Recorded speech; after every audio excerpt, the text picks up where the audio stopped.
Hallo zusammen und herzlich willkommen zur 147. Folge vom Vollinen-Podcast. Und heute kein Sorgentelefon, sondern ein sorglos Podcast mit Oskar und André. André! Ja, hallo zusammen und auch von meiner Seite einen ganz wunderschönen Tag. Ja, wie geht's dir, mein Sohn? Ich habe gehört, du hättest einen schönen Samstag gehabt. Ja, lieber Onkel Oski, das ist so. Ich bin unterwegs gewesen, wieder mal mit der Schweizer Ruderbandi, der sogenannten Saubandi, wie man sie weit und breit kennt. Nicht Güssler.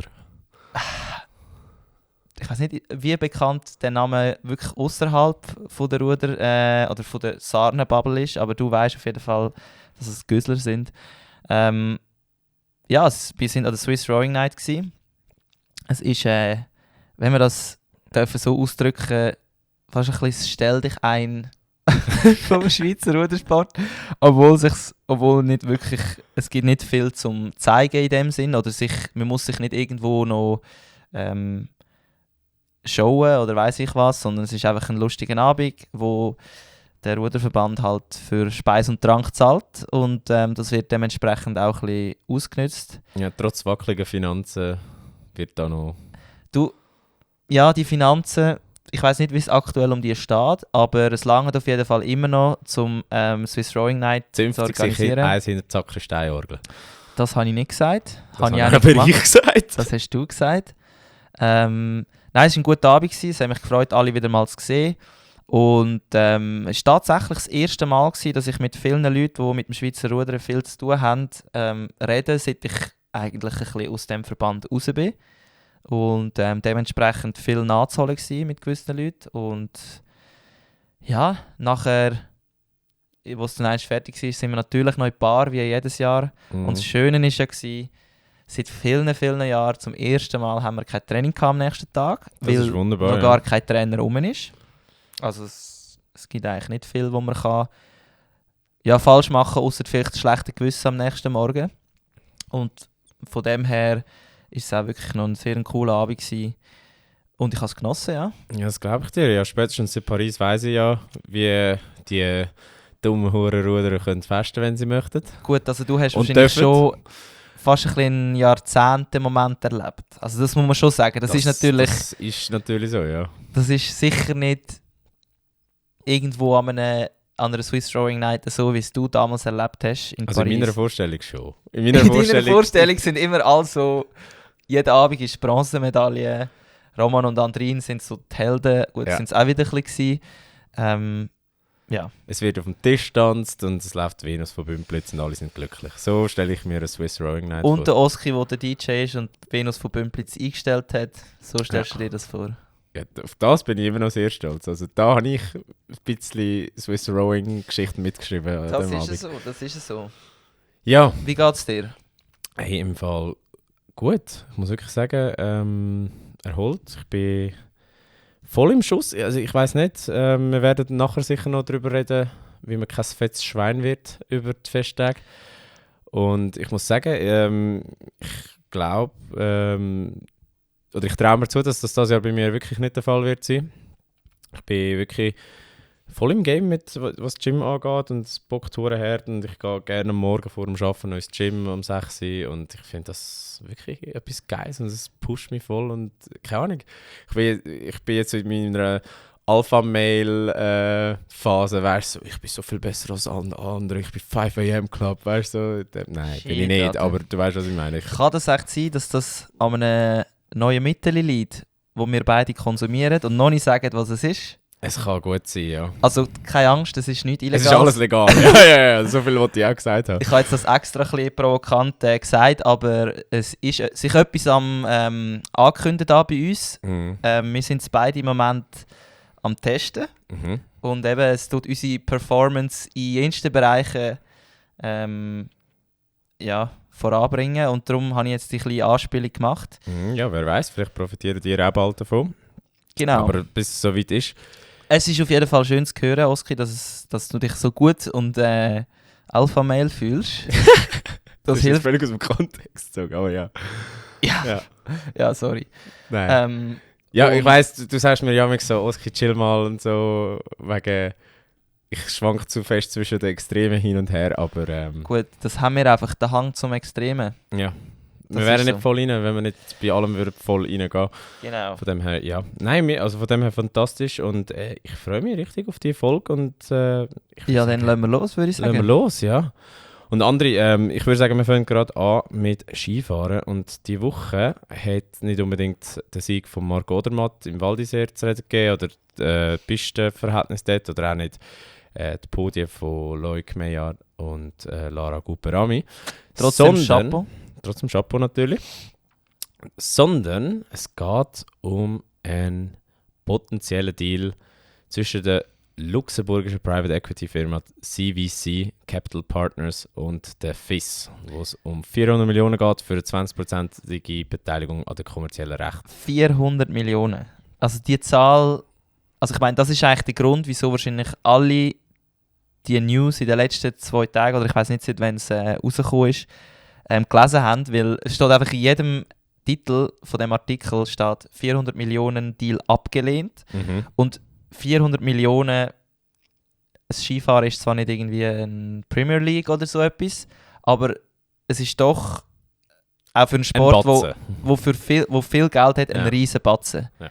Also ich meine, das würde ja, also wenn man das umrechnet, das würde bedeuten, dass ein FIS eine Bewertung hat von 2 Milliarden. Wie kommst du jetzt auf das? Ja, weil sie für 20% sorry. Beteiligung Die Zahl habe ich überhört. Okay, also das ist wirklich mal krass, das zieht einem an, die 400 Millionen, man will mehr darüber lesen und jetzt musst du mir aber nochmal genau erklären, weil was ich mitbekommen habe, ist ja, es geht um Vermarktungsrecht am Skifahren, also eigentlich, ja, wer kann Geld machen mit dem, dass die Leute Skifahren schauen? Habe ich das richtig verstanden? Genau, oder? Mehr oder weniger gut zusammengefasst, ja. Bis jetzt ist es ja so, dass der Schweizerische Skiverband, dass die FIS, also der Weltskiverband, mit Infront zusammengearbeitet hat oder immer noch zusammenarbeiten. Und aufgrund von dem hat man jetzt eigentlich sozusagen, und da tue ich die Medien zitieren, anscheinend ist es ja anders gewesen, aufgrund von der FIS, das abgelehnt hat, das Angebot. Jetzt kannst du mir mal schnell erklären, wie das genau funktioniert, jetzt mit der Infront und den Vermarktungen von der Medienrecht. Weil ja, yours truly hat ja den geschafft. Eben? Ja. Ja. Ja, safe. Also Infront verwaltet das Medienrecht von der FIS. Also das heisst, die sind verantwortlich für das Ausspielen von allem, beziehungsweise halt alles Kommerzielle läuft über die Infront. Ja. Was jetzt aber auch noch ist, dass die einzelnen Skirennen, wie zum Beispiel sagen wir das Lauberhornrennen, die werden nicht zentral vermarktet, sondern die liegen wirklich bei den einzelnen Verbänden. Also jetzt in dem Fall Lauberhorn beim Schweizer Skiverband. Und der Schweizer Skiverband nimmt sich dann halt zum Beispiel das SRF und sagt, hey SRF, wollen wir zusammen das Rennen produzieren und ausstrahlen in die Welt. Ja. Genau. Und sie bekommen dann halt Geld für das, von den anderen Sendern, die Rennen auch möchten ausstrahlen. Genau, also ORF oder ZDF muss am SRF zahlen. Oder macht man das über die Infront wahrscheinlich? Ich weiss auch nicht genau wie. Gibt es irgendwie einen Schlüssel? Sagen wir whatever. fürs Lauberhorn 5 Millionen, damit sie das im deutschen Fernsehen zeigen können. Genau, mehr oder weniger so. Und die Idee vom Herrn Elias, das ist ja der kontroverse schwedische Präsident von der FIS, der seit 3 Jahren dort ist ja, dass man das alles zentralisiert über die Infront. Also das heisst, dass die nationalen Verbände quasi gar nicht mehr darauf bedienen, sondern es gibt einen zentralen Pot, wo das alles gemerged ist und genau, das soll dann mit einem gewissen Schlüssel aufgeteilt werden auf die Verbände, aber die Verbände sind natürlich dagegen, weil sie sagen, hey, ihr hindert uns daran, Geld zu verdienen. Ja. Und ihr monopolisiert quasi die Vermarktungsrechte bei euch. Das ist aber jetzt nur der eine Teil von der Geschichte. Und da so wie es bis jetzt eigentlich war, oder? Genau, oder also, das ist der Knall, was es bis jetzt gibt. Genau. Aber jetzt ist es eben so. Jetzt kommen die Luxemburger ins Spiel.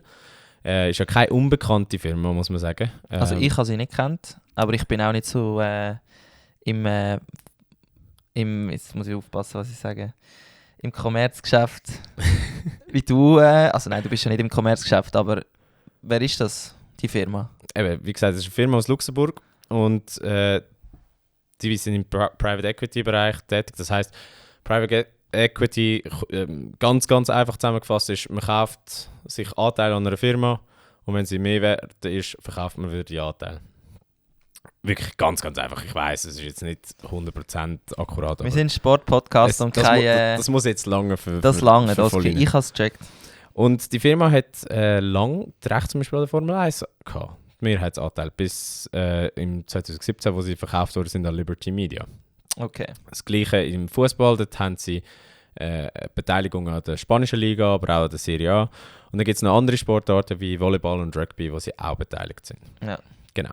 Und die CVC, das ist eine Firma, die wird ja kontrovers wahrgenommen. Mhm. Also die Leute, die aus dem Private Equity Bereich kommen, die sagen, hey, das ist ein Innovator, ein Motor für Kommerzialisierung. Also das heisst, sie checken ihr Handwerk, sie wissen, wie man den Sport professionell macht und kommerziell erfolgreicher und wie man ihn international zum Wachsen bringt und so auch eine gewisse finanzielle Stabilität bringt. Aber dann hast du auch Kritiker, die sagen, hey, was ist mit der langfristigen Entwicklung? Also die sind natürlich interessiert, dass man kurzfristig grosse Gewinne abfährt und dann das Ganze kann verkaufen. Und kann ich voll verstehen. Ich meine, ja, im Sport sind halt sehr oft die Leute ein bisschen Märchen verliebt und Tradition zählt auch viel. Und wenn halt jemand kommt, der einfach schnell etwas kauft und wieder verkauft, das ist sehr unbeliebt, sage ich jetzt, im traditionellen Sport. Und darum verstehe ich es eigentlich auch, wie die Leute reagieren. Ja. Mhm. Okay, also soweit mal gut. Wir haben eine umstrittene Firma, sage ich jetzt mal, die in vielen anderen Sportbranchen schon dabei ist. Und jetzt sind sie auf die FIS zugekommen und haben den, sage ich jetzt mal, verhältnismäßig für die FIS sehr grosse Deal von 400 Millionen gemacht. Aber was genau, und das checke ich wirklich auch nicht ganz, haben sie ihnen denn angeboten? Weil sie haben ja gewusst, dass sie schon mit Infront zusammenarbeiten. Haben sie sozusagen wollen, dass sie eigentlich die Position von Infront übernehmen? Oder wie ist das? Das ist jetzt eben das, was nicht ganz klar wird. Also die Swiss hat sich ja dann auch positioniert im Sinne von, hey, wir haben das gar nicht abgelehnt, sondern sie haben gesagt, wir sind finanziell gut aufgestellt, wir haben eigentlich Mittel, um den Sport weiter professionalisieren. Aber das ist halt die Frage. Ist das wirklich so? Ist das eine Verhandlungstaktik? Hat das etwas mit dem Deal von Infront zu tun? Das weiß ja niemand. Und das ist ja genau das, was die Athleten jetzt fordern. Und die haben ja einen Brief geschrieben, beziehungsweise 2 Briefe mittlerweile, wo eben rund 60 Athleten unterschrieben haben, mit Namen wie Michaela Schifrin, Marc Odermatt, Lara Gutberami, die da alle dabei sind, wo die mangelnde Transparenz kritisieren und halt sagen, hey, es gibt Handlungsbedarf im Skisport, vor allem was Vermarktung angeht und Preisgelder. Und darum wollen sie, dass das Angebot von CVC geprüft wird. Ja. Und eben da steht wieder im Weg, was momentan mit Infront ist, die bestehenden Verträge, aber auch die Idee mit der Zentralisierung. Also das ist alles so ein bisschen Krüsimüsi, niemand kommt recht raus. Und es ist ja auch nicht klar, ob jetzt die FIS wirklich das abgelehnt hat oder einfach gesagt hat, ja, für den Moment müssen wir es sozusagen weiter prüfen oder wir können es jetzt ein bisschen Raum stellen mal. Ich verstehe das Anliegen der Athletinnen und Athleten, weil für sie ist klar, ich meine, wenn so ein Deal reinkommen würde, sie könnten wahrscheinlich am Schluss Gewinn daraus schlagen. Mhm. Und ja, also grundsätzlich geht ja die ganze Diskussion am Schluss wieder um die Kommerzialisierung vom Sport. Also es ist die Grunddiskussion, die wir haben, jetzt mal abgesehen davon, was jetzt FIS genau entschieden hat oder abgelehnt hat oder angenommen hat, was auch immer. Ja, es oder und was hast du das Gefühl, was reizt so an dem Thema im Moment? Also einerseits bei den Athleten als Stakeholder und bei den Verantwortlichen und bei den Medienvermarktungsfirmen. Ja, eben, ich glaube, es ist genau das, was du sagst mit Stakeholder. Also weißt du, in der Wirtschaft würde man ja sagen, klassisches Stakeholder-Management. Also Stakeholder sind Interessengruppen für die es nicht wissen. Und klar, du hast ganz viele verschiedene Interessengruppen. Du hast einerseits die FIS, wo ihre Strategie fahren will und nicht unbedingt will, dass eine Firma mit 20% einsteigt und mitredet oder zu viel reinredet. Du hast eine Firma wie CVC, die sich ein goldiges Näschen daran verdienen will. Du hast Athleten, die Interesse haben, dass mehr Geld im Sport vorhanden ist, damit sie auch mehr verdienen. Und teilweise gibt es da einfach Konflikte zwischen diesen Interessengruppen. Und das ist einfach das, was, glaube ich, jetzt so polarisiert. Ja. Und das Ding ist halt, ich glaube, in dem Fall hast du mit der Interessengruppe der Fahrer halt die Gruppe, die am meisten Sympathie genießt. Bei den Zuschauern, wo ja auch eine Interessensgruppe sind, muss man ja auch sehen. Ja, voll. Und ja, ich weiß nicht. Also ich habe das Gefühl, wenn ich mich, logischerweise, ich stelle mich mehr auf die Position Athleten, aber was mir halt, und das, ich weiss, ich bin halt auch einfach nicht in diesem Business tätig, mir ist so eine Firma, die einfach wirklich halt den eigenen Gewinn optimieren will, wäre mir jetzt unsympathisch. Was ich aber nicht weiss, ist ja die wirkliche Absicht von CVC. Also wirklich, weißt du, es kann ja sein, dass dort einer dabei ist, der total Skifanatiker ist. Weißt du, der hätte entscheiden und sagen, hey, wir haben so viele Möglichkeiten, wir könnten noch mehr in die Formel 1 oder noch in eine andere Fußballliga, aber ich will Skifahren, weil ich Skifahren geil finde. Oder ist es einfach, hey, wir sehen, in den nächsten 10 Jahren macht das Skifahren einen ähnlichen Sprung wie Velofahren, wie Formel 1. Und wir wollen bei diesem Wandel dabei sein. Was nachher ist mir eigentlich egal, oder? Und ich glaube, das ist eine wichtige Frage, wo man sich müsste wissen, was Absolut, die Absichten sind. Weil dann würde ich es je nachdem anders beurteilen. Absolut. Und das ist ja die ganze Krux an der Geschichte. Man weiß ja auch nicht, was sonst für Vertragsdetails das CVC vorgeschlagen hat. Das weiss die FIS scheinbar selber nicht. Das sagen sie. Ich weiss nicht, ob das jetzt auch wirklich der Fall ist. Oder ob das auch wieder Verhandlungstaktik ist. Weil du weißt ja, wie es ist. Also ich meine, schlussendlich sind ja auch nicht dumme Leute bei der FIS. Also die wissen schon, was sie machen.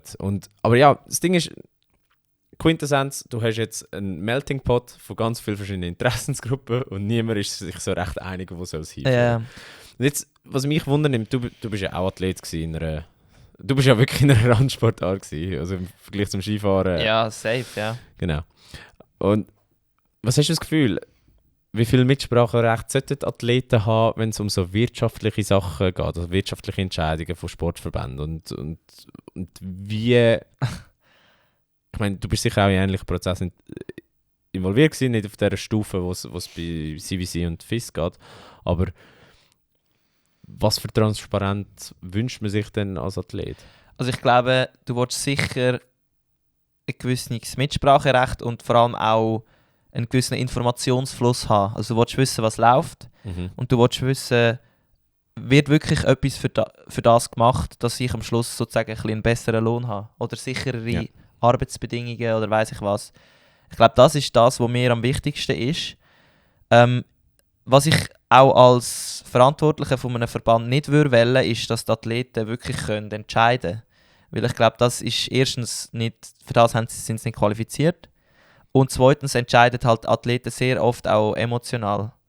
Also weißt du, wirklich... Ja, klar, im eigenen Interesse. Im eigenen Interesse und halt nicht gross denkend. Also schlussendlich ist jeder Athlet oder jede Athletin ist ein Egoist in einem gewissen Sinn.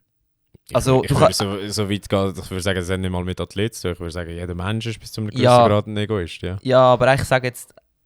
Ja. Und von dem her denke ich, was sicher sollte sein, ist, dass die Athleten, die jetzt den Brief geschrieben haben, gewisse Transparenz erhalten. Also, dass man wirklich Einblick bekommen kann, was ist genau abgelaufen. Und das müsste man eben, sobald das dazu kommt, auch ein bisschen informiert werden als Athlet. Ich glaube, da ist einfach überall, in jedem Verband ist Kommunikation, bin ich jetzt fast 100% sicher, nicht ideal. Ich sage jetzt extra diplomatisch ausgedrückt, nicht ideal. Also es ist wirklich... Ja, ich kann es mir vorstellen, ja. Und ich glaube, das ist in vielen Geschäften so, aber im Sport ist es wahrscheinlich noch fast ein bisschen schlimmer. Kommunikation ist zum Teil so vernachlässigt und ich glaube, das ist jetzt genau das, was in dem Fall passiert. Niemand weiß genau, wer hat was gesagt und am Schluss reden alle drei und... Statt dass alle an einem Tisch hocken und das aber sauber lösen. Ich glaube, das Wichtigste ist, dass man sich jetzt an den Tisch setzt und dass man miteinander redet, wie immer. Ja. Hast du das Gefühl, es ist eine verpasste Professionalisierung vom Sport? Das wollte ich jetzt dich eben auch fragen. Wenn ich als Gegenfrage, hast du das Gefühl, der Skiverband hat es nötig? Also, siehst du den auf einem Level, wo er es einerseits nötig hat, finanziell, aber auch sozusagen, wo er noch so viel Potenzial hat. Weil ich sehe beim Skifahren einfach nicht so ein globales Potenzial wie jetzt in einer Formel 1 oder in einem Velofahren. Weil Skifahren ist schon ein bisschen Nische. Ja, oder mehr Nische. Ein bisschen elitär im Sinn von, du musst halt aus einem Land kommen, wo erstens Schnee hat, zweitens Infrastruktur und drittens, wo sich die Leute Skifahren leisten können. Also weißt du? Ja, voll. Ja, das sehe ich. Und das ist jetzt die Frage, kann das beim Skifahren, und das ist auch die Frage für CVC, in 10 Jahren, kann es so eine Entwicklung geben wie in der Formel 1 oder im Velofahren, wo jetzt ein riesen Hype ist, unter anderem dank geiler Serien natürlich. Aber siehst du das Skifahren dort in 10 Jahren? Oder ich sehe eben, ganz ehrlich, nicht so viel Potenzial beim Skifahren wie bei den anderen Sportarten. Aber dann ist es ja eigentlich umso mehr ein Grund zum einwilligen, weil ich meine, wenn bekommst du das nächste Mal wieder so viel Cash. Aber offensichtlich denkt FIS anders. Offensichtlich sieht FIS das Potenzial, dass sie können den Sprung machen können. Die Frage ist, schaffen sie es allein oder nicht? Also sie glauben ja offensichtlich, oder zumindest bis jetzt, dass sie es allein schaffen können. Ich glaube, es ist schon eine Chance, dass Wintersport vielleicht auch aus dem rauskommt, was ich vorher gesagt habe, dem Nischenmarkt und vielleicht sich ein bisschen globaler etabliert. Ich glaube nicht, dass jetzt irgendwie Länder, wo Skifahren nicht etwas Relevantes ist, plötzlich anfangen Skifahren zu schauen. Aber ich glaube, dass gerade so zum Beispiel das Thema Winterolympiade halt in so Ländern dafür mehr gepusht wird durch das. Oder dass du halt eben so ein bisschen in den bestehenden Märkten noch mehr Leute abholst als auch schon. Ja. Und das eben durch die Professionalisierung. Aber was heisst Professionalisierung? Ich meine, gleichzeitig laufst du auch Gefahr, da wird alles ins Pay-TV übergeschoben oder ins Privatfernsehen. Plötzlich hast du nicht mehr so eine gute Qualität an Übertragungen oder nicht mehr so eine zugängliche Attraktivität. Kein Service-Public mehr. Genau, du hast kein Service-Public mehr. Das heisst, irgendwie Skifahren musst du auf Sky schauen, du brauchst ein Sky-Abo und keine Ahnung was. Und das ist dann auf lange Frist ja auch so fast der Dolchstoß in der Sportart. Also weißt du, es gibt ja wie Pro und Contra. Die Frage ist, was beinhaltet das? Was beinhaltet das, was CVC für 400 Millionen will? Und wie wollen sie das Cash machen? Und das weiß ja niemand. Und das, ich glaube, da muss man auch ein bisschen die FIS in Schutz nehmen, dass sie sagen, hey, hold up, es tönt hure nice. Ja. Es sind 400 Millionen, ja, aber wir können nicht den Sport verkaufen. Wir müssen wirklich auch ein bisschen nachhaltig an die Sache gehen. Stimmt, das macht es wiederum eigentlich zu einer sympathischen Entscheidung, wenn wir es Entscheidung nennen können, weil wir wissen ja nicht genau, was passiert ist. Ja, auf jeden Fall.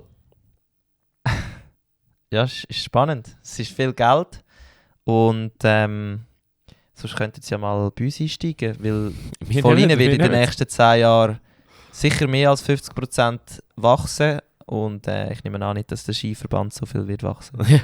Ja, genau. Gut, ja, wir bleiben gespannt. Ich bin der Meinung, ihr könnt uns ja sagen, was ihr davon haltet. Hat die FIS richtig reagiert oder nicht? Ganz unten bei der Umfrage Bescheid.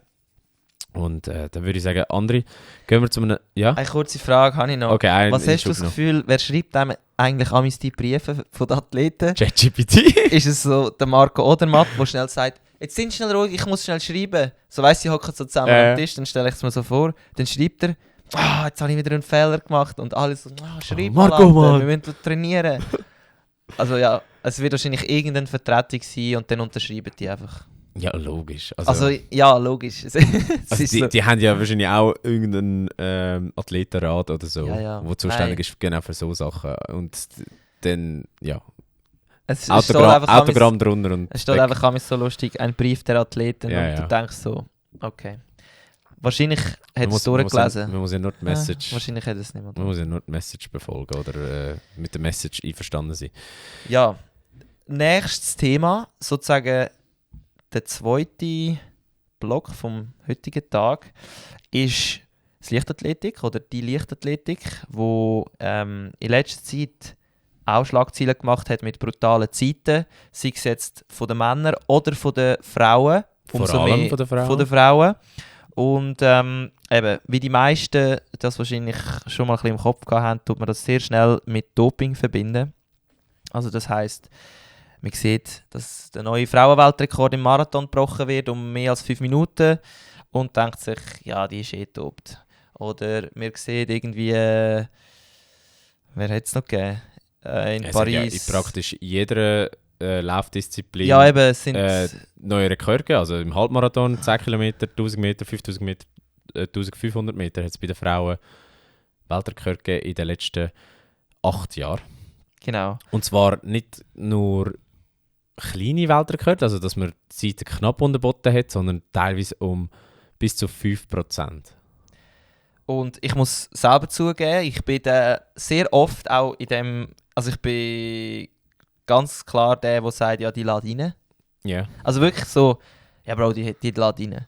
Und so im zweiten Moment, wenn ich dann so überlege, bin ich so, erstens, das ist hure assi, was ich mache, weil die Leute sind, wenn sie nicht top sind, trainieren zu hure viel, sie arbeiten für das und einfach alle unter Generalverdacht stellen, ist eigentlich auch nicht so meine Art, vor allem, weil ich auch selber weiss, dass man auch gute Leistungen erbringen kann, ohne irgendwelche illegalen Substanzen. Nur mit unserem neuen... Mit unserer neuen Substanz. Ja. Ja. Wir haben jetzt... wir haben schon die ersten Tests hinter uns und sie sind erfolgreich. Sehr erfolgreich, muss ich sagen, ja. Das ist jetzt wahrhaft die Schleichwerbung, die man macht, sondern weil wir weiss nicht einmal, um was es geht. Also es ist sehr gut. Genau, also es geht darum, wieso, jetzt mal abgesehen von den wenigen, die wahrscheinlich wirklich top sind, weil das gibt es immer, wieso werden plötzlich so viele neue Zeiten gelaufen, wo jenste Maßstäbe sprengen und alle, nicht ahnungslos, aber staunend zurücklässt. Und ein wichtiger Punkt, was man von Anfang an kann sagen, ist der Schuh. Yes. Und der Schuh... Nicht irgendein Schuh, weil André, was hat der Schuh? Der Schuh hat eine Mittelschicht drin, die eine Carbonschicht ist. Und die jetzt etwas von Materialien verstehen oder sogar irgendwo Schuhe entwickeln oder sonst Zeug machen mit Carbon. Gut, die meisten, sagen wir jetzt mal Ruderinnen oder Ruder draussen, die wissen das, dass Carbon eher etwas Steifes ist und extrem, ja, wie sagst du dem? Es speichert Energie im Sinne von, du kannst es nicht einfach so, es ist leicht und es tut dir viel Energie zurückgeben, wenn du Energie reinsteckst. Also es ist eigentlich ein Rückgewinnungssystem im Schuh. Genau. Wenn man es so ganz banal sagen will. Ja. Also ich bin auch kein Experte. Es gibt da deutlich mehr Leute, die mehr Ahnung haben. Zum Beispiel jetzt gerade mein Bruder, der Can. Der macht jetzt ein Semester, wo er einen Schuh entwickelt an der ETH. Geil. Also einen Sportschuh. Das heisst, nach dem Semester kann er mal vorbeikommen. Das nächste On. Ich weiß nicht, ob es On ist. Ich glaube, er fokussiert sich mehr auf den Nike-Schuh. Aha, einen bestehenden Schuh oder weiterentwickeln? Nein, also ich meine, mehr als Referenzobjekt nimmt er den Nike-Schuh. Okay. Ja, aber auf jeden klar, Fall. mir gemeint so, er wird das nächste On, oder? Also er Alter, dann muss ich mich aber schnell beteiligen, Mann. Ja, ich mache mit, aber... Ja, zurück zum Thema kommen. Der Schuh ist sicher einer der maßgebendsten Gründe, dass einerseits Männer und Frauen schnellere Zeiten laufen. Also erklär uns schnell, wieso das so ist und wie viel dass man da kann einsparen kann.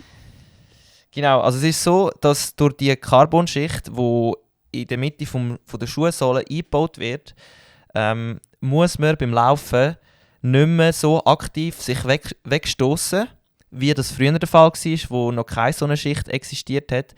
Das heisst, jetzt wird eigentlich, anstatt dass man muss mit den Zehen sozusagen abrollen ja. und sich dann abstoßen, die Bewegung oder sozusagen der Impuls, den du hast früher müssen selber geben, übernimmt jetzt die Carbonschicht. Weil ihr müsst euch das vorstellen, wenn man die so ein bisschen, ich das jetzt ganz einfach erklären, halt beugt, durch das, dass man halt drauf steht, dann tust du eigentlich Energie in die Beugung rein und wenn du dann sozusagen wieder das Gewicht wegnimmst, dann tut sie wie so ein bisschen vorspicken. Genau. Und das ist kannst du eigentlich eigentlich... wie eine kleine Feder. Es ist eine kleine Feder und das halt jeder Schritt, den du machst. Und das ist halt dann über eine Distanz von 42 Kilometern kann das extrem viel ausmachen. Und das ist ein Grund. Und der zweite Grund ist, dass die Schuhe halt einfach allgemein auch weiterentwickelt worden sind, oder? Mhm. Genau. Ja, also man muss ja sagen, man spart im Durchschnitt 3-4% ein. Und 3-4% tun jetzt so auf die Schnelle eigentlich noch gar nicht so viel. Aber wie wir schon ein paar Mal gesagt haben in dem Podcast, nur schon 1% ist im Sport verdammt viel. Also das ist, wer mal nach Prozent gefahren ist, also nach Zeiten, wo Prozent sind, der weiss, dass wenn er 1% schneller sein muss, das tut dann schon, das kann schon sehr wehtun. Und darum, wenn du sagst 3%, dann sind bei mir schon die Alarmglocken da, so, oh shit, ja. Mhm. Es ist eine riesen Menge. Und das Ding ist ja, André, erklär es schnell, es gibt ja, eben, wir haben es schon angedeutet, Unterschied zwischen Männern und Frauen. Und ist es jetzt so, dass die Frauen einfach viel besser werden, weil sie mehr Rückstand haben? Oder ist es wegen dem Schuh? Oder wie hängt das zusammen? Ja genau, also wir haben herausgefunden, dass es bei den Schuhen so ist, dass die Frauen können mehr davon profitieren können, weil der Schuh ist eben so gebaut, dass er eigentlich bei jedem Schritt dir voranhilft. Und weil halt die Frau oder die Frauen einen kürzeren Schritt haben, also mehr Schritt pro 42 Kilometer machen, haben sie halt wie sozusagen aufsummiert einen grösseren Anteil von dem Effekt. Und das erklärt einerseits, wieso die Frauen eben verhältnismäßig schneller werden oder schneller geworden sind in den letzten 10 Jahren als die Männer. Jetzt aber, Oski, muss ich dir sagen, dass ich nicht glaube, dass das der einzige Effekt oder der einzige Grund ist, wieso die Frauen so viel besser geworden sind. Das heisst, also was würdest du jetzt sagen, was ist auch noch relevant? Ich würde sagen, relevant ist auch noch, und das hat der Bericht nicht gesagt, ist, dass Frauen oder der Frauensport allgemein halt schon deutlich weniger fortgeschritten war vor 10 Jahren, als er jetzt ist. Mhm. Das heisst, eigentlich müsstest du nicht nur die Frauenzeiten mit den Männerzeiten vergleichen, was jetzt gelaufen worden ist, sondern von mir aus gesehen müsstest du auch vergleichen, und das müsstest du halt mit unterschiedlichen Faktoren reinbringen, wie fortgeschritten ist der Männersport vor 10 Jahren gewesen, Yeah. was hat sich in diesen 10 Jahren von dort bis jetzt geändert und was ist bei den Frauen passiert. Und ich würde sagen, bei den Frauen in den letzten 10 Jahren in jeder Sportart ist der Frauensport viel grösser gewesen, weil einfach mehr investiert worden ist, Frauensport ist wichtiger geworden, die Leute haben es mehr schauen, und ich glaube schon, dass das auch ein Grund ist, wieso halt die Frauen jetzt deutlich schneller unterwegs sind als die Männer.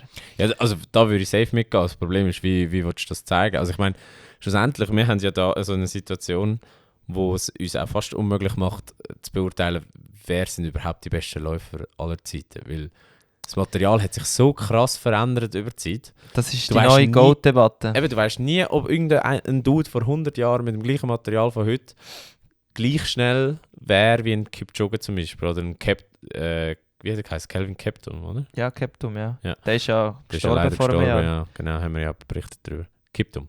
Kiptum. Weißt du, Schwierige Frage, sehr schwierige Frage, weil, wie gesagt, auch wenn jetzt den Schuh von heute an einem vor 100 Jahren würdest geben, der wäre immer noch nicht gleich schnell. Weil es sind ganz viele andere Faktoren. Der vor 100 Jahren hat nicht gewusst, dass er vielleicht nicht rauchen sollte.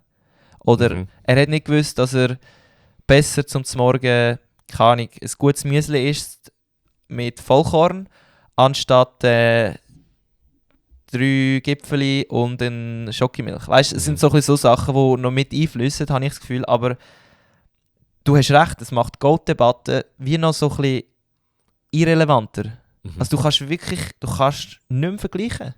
Du kannst höchstens, was du kannst nehmen für die Goat-Debatte innerhalb von einer Ära, wo du sagst, eben Tyson Gay gegen Michael Jackson. Woher kommt der Michael Jackson? Ich weiß nicht wieso, wie kann Jackson... Ja egal, einfach Usain Bolt gegen Tyson Gay. Ja. So das. Oder ist es jetzt irgendwie Noah Lyles gegen... Das fällt dir keine ein, ich weiss. Doch, der Italiener. Jacobs. Jacobs. Ja. Der. Es ist so ein bisschen so. Oder? Weißt du, was ich meine? Ja, Für ja. die Goat-Debatte. Ja. Also, was ich eben so krass finde, ist, man redet ja immer davon, also Doping in welcher Form auch immer, aber technisches Doping ist ja wie nie ein Thema. Ich habe genau das Gleiche gedacht, als ich mich heute informiert habe. Alter, was die schreiben über die Schuhe. Also ja, der NZZ-Artikel, den wir gelesen haben, das ist eins abgewichst auf den Schuhen. Ja, nein, also, aber es ist ja so. Ja. Die haben ja nichts an dem Schuh kritisiert. Die haben nie gesagt, so ein Schuh Kann auch gefährlich kann sein. auch gefährlich sein. Sie haben sogar gesagt, die Athleten können besser trainieren. Genau. Also Profiathleten. Ja, und das glaube ich auch. Aber dass der Schuh nicht gut ist für Hobbyläufer, das würde ich sofort unterschreiben. Aber nein, weißt du, was ich meine? Die haben nie gesagt, ist es fragwürdig, dass technisch quasi der Frauenweltrekord im Marathon um 6 Sekunden abgeholt wird. Für die Du ist es meinst einfach... 6 Minuten. 6 Minuten, ja, sorry. Ja. Also, weißt, Ich bin 100% mit dir einverstanden, weil wenn das lesest, ist es eigentlich 1:1, eben wie du gesagt hast, technisches Doping, inklusive wahrscheinlich körperlicher Schäden. Jetzt, ja, ich will nicht das normale Doping verharmlosen, indem ich sage, das technische Doping hat die gleich schlimmen Schäden beim Menschen wie das Blut, also das medizinische Doping. Aber von mir aus gesehen, tust du halt den Sport schon sehr, wirst du fast ein bisschen künstlich beschleunigen. Jetzt, ob das gut oder schlecht ist, weiß ich nicht. Aber es ist auf jeden Fall so, wenn du das weißt, was der Schuh mit deiner Bewegung macht und deiner Energieerhaltung, dann weißt du, das ist ein Gamechanger. Ja, sowieso. Und ich meine, wir dürfen jetzt bald nicht mehr überrascht sein, wenn zum Beispiel der Männerweltrekord unter 2 Stunden geht. Weil, wenn es so weitergeht mit dieser Technik, dann ist es irgendwann nicht ein Selbstläufer, aber es ist irgendwann wirklich im Bereich vom Möglichen. Und das ist ja lang das gewesen, was immer so als die Schallmauer gegolten hat, von das schafft ein Mensch nicht. Und ja, man hat gesehen, Kipchoge hat es unter sehr speziellen Bedingungen geschafft. Aber ich bin sicher, wenn das so weitergeht, dann werden wir in den nächsten 10 Jahren unter 2 Stunden laufen bei den Männern und bei der Frau wird es sicher auch noch Weltrekord geben. Ja, voll, bei den Männern fehlen noch 35 Sekunden, bis die 2-Stunden-Marke geknackt wird. Also ich denke, wenn du das vergleichst auf 2 Stunden, ist das nicht mal 1%. Ja. Also das ist sehr, sehr, sehr wahrscheinlich, dass das in den nächsten 5 Jahren wahrscheinlich gebrochen wird. Bei den Frauen auch eine neue Schallmauer durchbrochen mit diesen 2 Stunden 10, wo jetzt ja 2 Stunden 9 Minuten und 56 Sekunden der neue Weltrekord ist, wie du gesagt hast, um 6 Minuten verbessert. Also, ja, von mir aus gesehen, und ich weiß auch nicht wieso, aber es liegt wahrscheinlich einfach daran, dass das Leichtathletik noch nicht ganz so schlimm mit Doping in Verbindung gebracht wird, wie zum Beispiel das Velofahren. Es ist schon auch schlimm. Also, wenn ein Sportart... Dann Velofahren. Nicht, ja, aber wenn ein Sportart sich nicht räumen als sauber...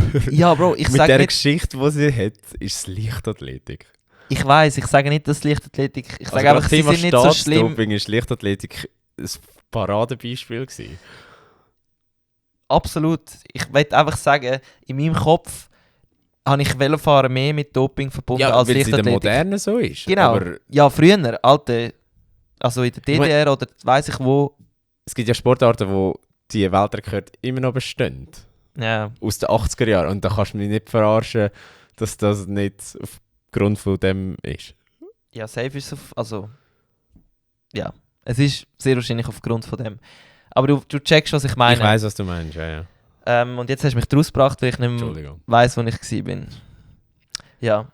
Auf jeden Fall, um noch kurz durchzugehen, was ich noch spannende Tatsache finde, ist, wie nahe das die Weltrekorde der Frauen und der Männer zusammen sind. Weil es ist ja so gewesen, dass wo die, wie heisst sie?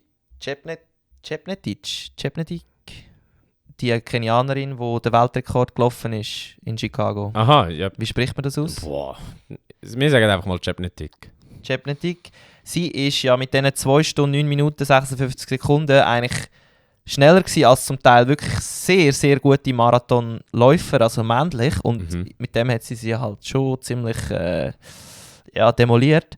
Und da sieht man auch ein Phänomen, dass sich eigentlich Männer und Frauen annähern.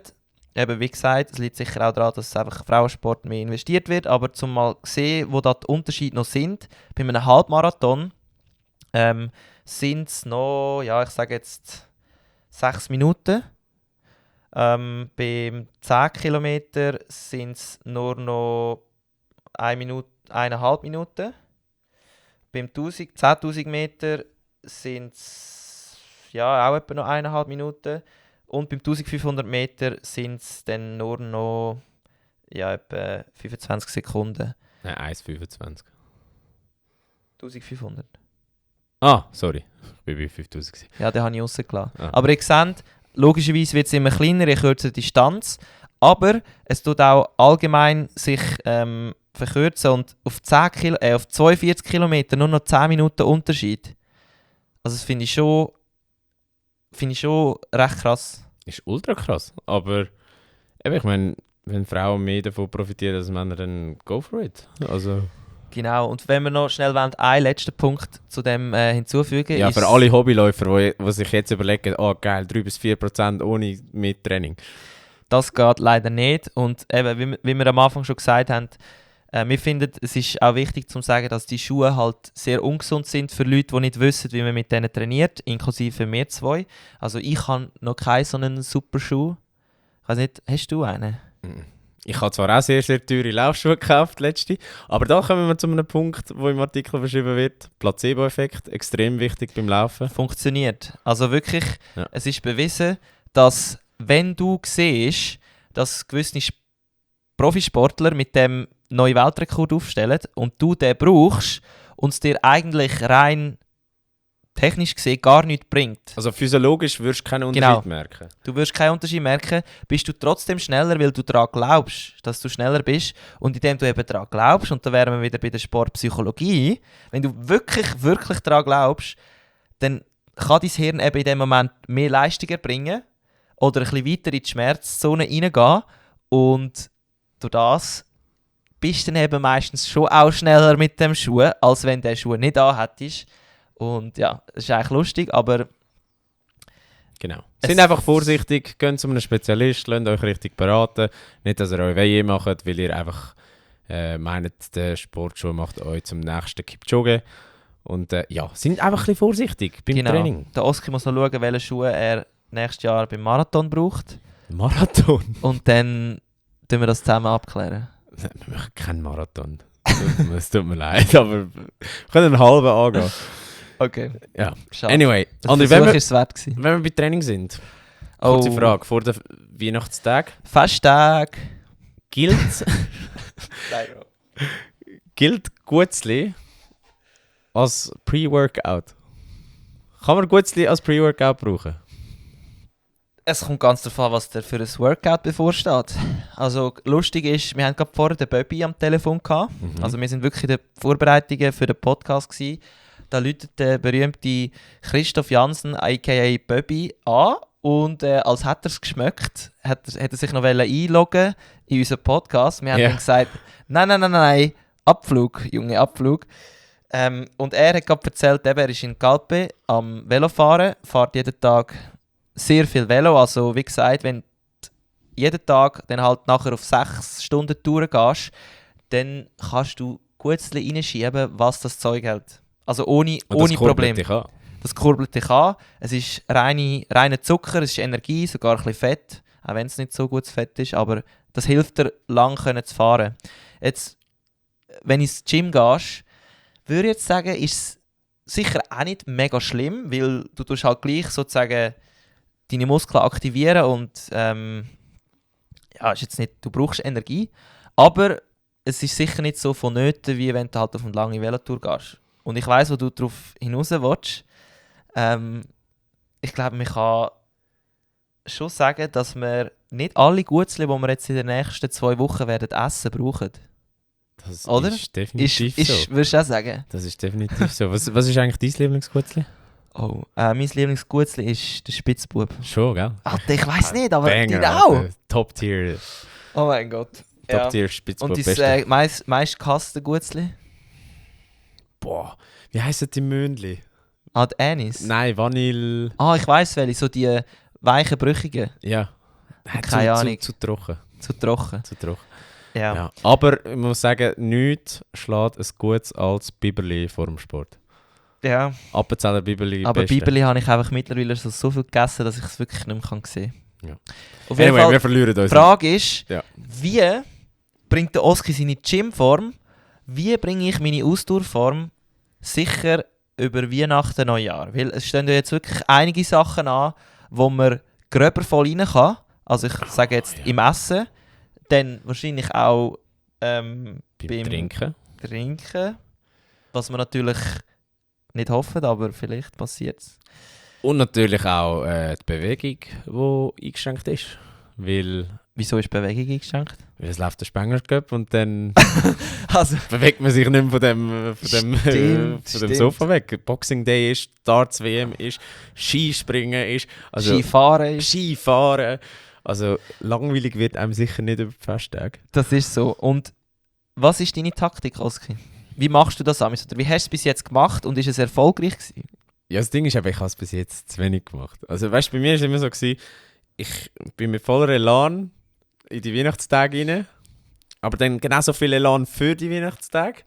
Und dann geht ein bisschen die Routine verloren. Und ich muss sagen, wichtig, und das nehme ich mir das Jahr ganz fest vor, ist die Routine beizubehalten. Das heisst, aktiv bleiben. Und das muss nicht unbedingt heißen, dass man, wenn man ins Gym geht, jetzt die nächste Woche unbedingt muss ins Gym gehen. Vielleicht kann man sich auch mal eine Pause gönnen, ist vielleicht auch nicht schlecht für den Körper.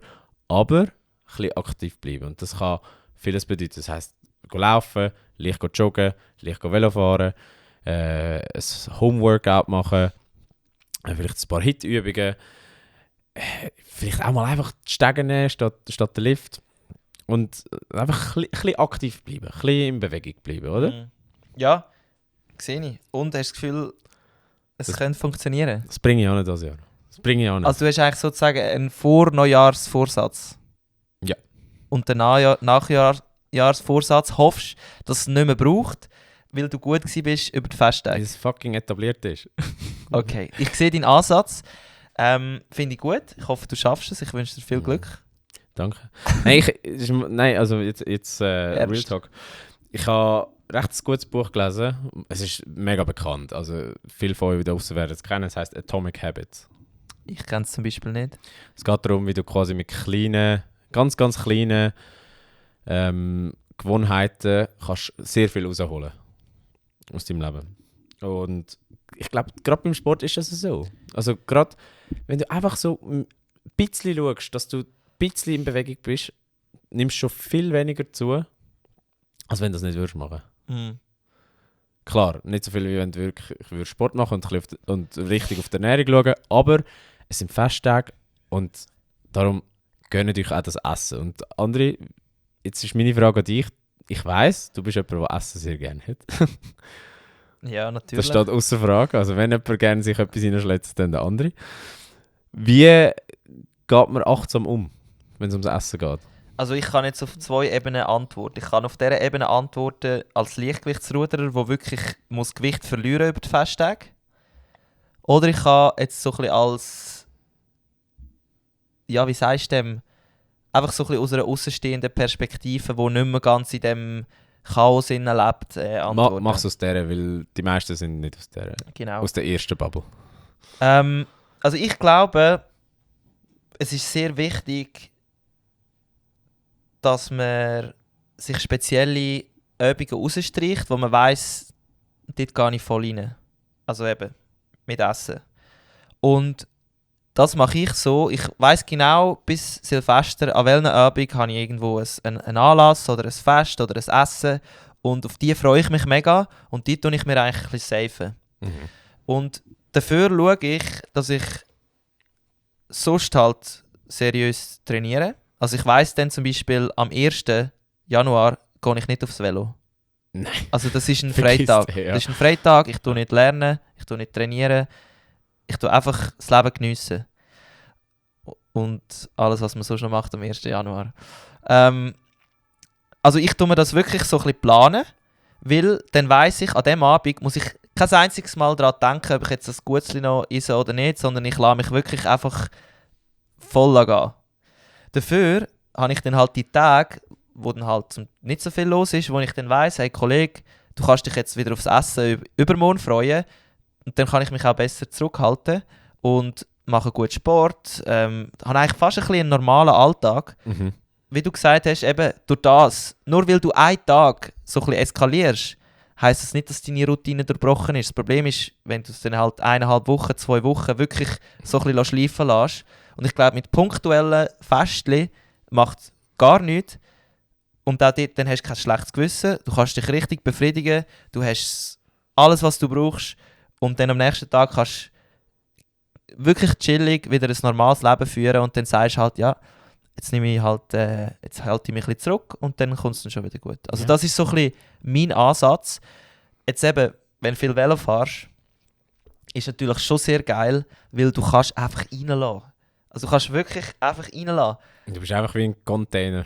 Ich meine, ich verbrenne, wenn ich auf dem Velo bin, pro Stunde 1000 Kalorien. Boah. Und das heisst, ich gehe an einem 6 Stunden, 5 Stunden, was eigentlich jede Woche vorkommt, verbrennst einfach mal so zusätzlich zu deinem Grundverbrauch von 2000 verbrauchst du noch 5000 Kalorien. Boah. Das heisst, das kannst das gar nicht auffüllen. Wie viele McDonalds-Menüs sind da? Ja, also du weißt, was ich meine. Du kannst wie unbeschwerter leben in dieser Zeit. Hingegen, wenn du halt, sage ich jetzt mal, nicht so viel kannst trainieren oder nicht so viel willst trainieren, was auch absolut verständlich ist, dann kannst du dir nicht einfach gönnen, also aus meiner Sicht. Und darum bin ich eigentlich ziemlich froh, dass ich da zum Teil die Möglichkeit habe. Ja? Boah! 7000 Kalorien? Nein, du müsstest 5. 7000 müsstest du 7 Stunden fahren. Ja, gut, aber das ist ja noch der Grundverbrauch, den musst du ja trotzdem holen. Insgesamt 7000, ja. 7000 Kalorien sind etwa 5,8 Big Mac Menüs. 5,8 ist gar nicht so viel. Also 7000 Kalorien sind 1 Kilo Fett, Körperfett, wo du abbauen willst, wenn du ins Defizit gehst. Es ist schon viel. 5000 Kalorien finde ich auch viel, aber dass nur 5,5 Big Mac Menüs 7000 Kalorien haben, Bro, das ist ja... Also ja gut, das zeigt auch wieder, dass man nicht sich ja ein Big Mac Menü reinschieben, wenn schon Weihnachten ist und du sowieso schon naschst und dann den Truthahn hinterher schlägst und das Raclette und das Fondue. Dann gehst du noch in den Ausgang und auf und dem Heimweg gehst du in Mac. Nein, eben nicht. Schlechte Idee. Mach wenigstens nicht den Mac. Also, Ja. Bro, das ist schon geil. Das ist schon geil. Das ist schon geil. Ja, aber Ja. eben... Aber es gibt noch weitere Sachen. Man kann auch einfach hydriert bleiben. Hydriert bleiben? Einfach damit du, also wenn du genug Wasser trinkst, dann beugst du dem falschen Hungergefühl vor. Und du bist automatisch schneller gesättigt. Und gleichzeitig, wenn du viel Wasser trinkst, lässt tendenziell auch weniger Alkohol durch deinen Kreislauf. Und auch weniger kalorienarme Getränke wie Punsch. Ja. Wodurch du auch Pfund sparst. Ja, das finde ich ein gutes Thema. Wichtig, trinken. Vor allem, wenn ihr in die Höhe geht, zum Beispiel Engadin oder so, ist ein Klassiker. Die Luft ist brutal trocken, es ist hoch. Und dort musst du einfach trinken. Trinken. Also Wasser. Ja. Und das ist ein guter Punkt. Hast du noch einen Punkt? Ja, wie gesagt, also ich glaube, es ist wichtig, vorher und nachher die Routine zu behalten. Gut, das ist kein neuer Punkt, aber ich wiederhole mich jetzt einfach. Und dann ist es eigentlich egal, ob du dich mal am Abend gehen lässt. Das Problem ist halt einfach, wenn du vorher und nachher keine Routine hast. Aber das ist jetzt auch halt so ein bisschen unsere, ich meine, wir versuchen damals, also wir haben schon unsere Phasen, wo wir wieder so ein bisschen nicht in ein krankhaftes Verhalten kommen, aber wir sind dann schon am Schauen, sollen wir das essen oder nicht, oder? Oder jetzt trinken wir heute Abend kein Bier, weil wir halt auf unsere Gesundheit schauen. Wir sind manchmal so, das müssen wir zugeben. Ja. Und es gibt auch Leute, die das nicht brauchen. Und da ist immer heikel, am Schluss bist du selber, musst dich wohlfühlen. Und du weißt wahrscheinlich, du wüsstest wahrscheinlich, wie es würde gehen, ob es dann machst oder nicht, ist ein anderes Thema. Also was der andere eigentlich sagen will, ist, haben die Balance, geniessen die Festtage, auch zwischendurch naschen, mal ein bisschen Alkohol konsumieren, ein bisschen fettiger essen, aber bleiben dran. Bleiben dran. Danke, dass du mir das... bin ich abgeschweift? Ja, ich habe dich abgehalten, bevor du ganz abgeschweift bist. Gut. Ja. Ja. André? Ich glaube... Wir melden uns wahrscheinlich noch während der Festtagen. Wir melden uns, wir haben noch etwas vor. Wir haben eigentlich so eine Art ein Weihnachtsspecial für euch. Mhm. Für alle, die ein bisschen Brumm-Brumm oder eben... Ja, ist es Brumm-Brumm? Doch, es ist Brumm-Brumm. Es ist Brumm-Brumm. Gerne habt, schaltet bei der nächsten Folge wieder ein. Wenn ihr bis heute dabei gewesen sind, oder bis jetzt dabei gewesen sind, vielen Dank an dieser Stelle. Ja, vergesst den Podcast nicht zu abonnieren. Das könnt ihr auf Apple Podcast und auf Spotify. Und wenn ihr es seht, geben wir uns jede Woche Mühe, um das Beste aus der Welt vom Sport für euch zu diskutieren. Genau. Und wenn ihr schon dabei seid, folgt uns auch auf Instagram. Dort findet ihr uns unter volline_podcast. Und wenn euch der Podcast gefallen hat, dann teilt ihn doch mit euren Liebsten. Und in dem Sinn, macht es gut. Macht es gut. Geniessen die Festtage. Bleibt gesund. Und wir hören uns nächste Woche wieder. Bis gleich. Tschüss zusammen. Ciao, ciao.